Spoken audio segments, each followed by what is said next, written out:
வணக்கம். இன்றைய புத்தகம் எக்கிகை. இதன் பொருள் நீண்ட ஆயுளுடனும் மகிழ்ச்சியுடனும் வாழ்வதற்கான ஜப்பானிய ரகசியம். இப்புத்தகத்தின் எழுத்தாளர் ஹெக்டர் கார்சியா அண்ட் ஃப்ரான்சிஸ் பிரைசஸ். இப்புத்தகத்தை தமிழில் மொழிபெயர்த்தவர் PSV குமாரசாமி அவர்கள். செயல் துடிப்புடன் இருக்கும் மனம், இளமை பொங்கும் உடல். வலுவான உடலில் வாசம் புரியும் துடிப்பான மனம் பற்றி சிலாகித்து பேசும் கிரேக்க தத்துவத்தில் பெரும் உண்மை இருக்கிறது.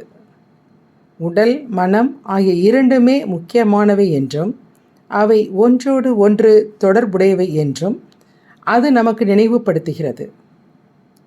மாறுகின்ற சூழலுக்கு ஏற்ப தன்னை பொருத்தி கொள்கின்ற துடிப்பான மனதை கொண்டிருப்பது இளமையை தக்க வைத்துக் கொள்வதில் மிக முக்கிய பங்கு வகிக்கிறது. மனதை இளமையாக வைத்திருந்தால் அது ஆரோக்கியமான வாழ்க்கை முறையை நோக்கி நம்மை உந்தி தள்ளும். அது நாம் மூப்படைவதை தாமதப்படுத்தும். எப்படி உடற்பயிற்சியின்மை நம்முடைய உடல்நிலையிலும் மனநிலையிலும் எதிர்மறையான தாக்கத்தை ஏற்படுத்துகின்றதோ அதுபோலவே மன பயிற்சியின்மையும் நமக்கு நல்லதல்ல. ஏனெனில் அது நம்முடைய மூளையில் உள்ள நரம்பு அணுக்களுக்கும் நரம்பணு தொடர்புகளுக்கும் மோசமடைவதற்கு வழிவகுக்கிறது. அதன் விளைவாக நம்முடைய சுற்றுச்சூழலுக்கு ஏற்ப எதிர்வினை புரிகின்ற நம்முடைய ஆற்றலை நாம் இழக்கின்றோம்.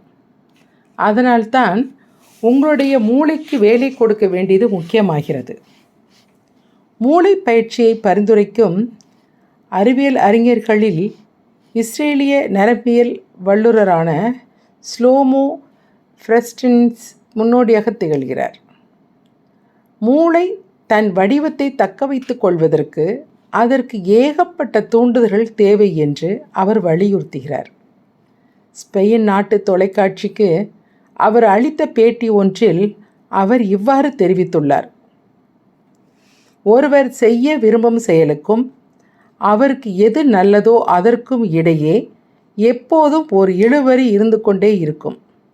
ஏனெனில் மக்கள், குறிப்பாக வயதானவர்கள், தாங்கள் எப்போதும் செய்து வந்துள்ளதையே தொடர்ந்து செய்ய விரும்புவர்.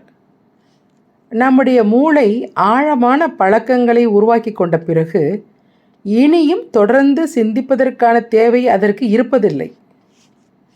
நாம் ஒரு செயலை திரும்ப திரும்ப செய்யும்போது நம் மூளை விரைவாகவும் திறமையாகவும் தன்னிச்சையாக நடைபெறும் ஒரு செயலாக அதை மாற்றிவிடுகிறது. பெரும்பாலான சமயங்களில் இது நமக்கு அனுகூலமாகவே இருக்கிறது. இது நாம் ஏற்கனவே பழக்கிவிட்டிருக்கும் செயல்களையே தொடர்ந்து செய்யும் ஒரு மனப்போக்கை நம்மிடம் உருவாக்கி விடுகிறது.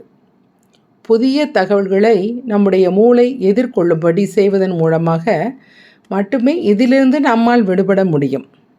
நன்றி.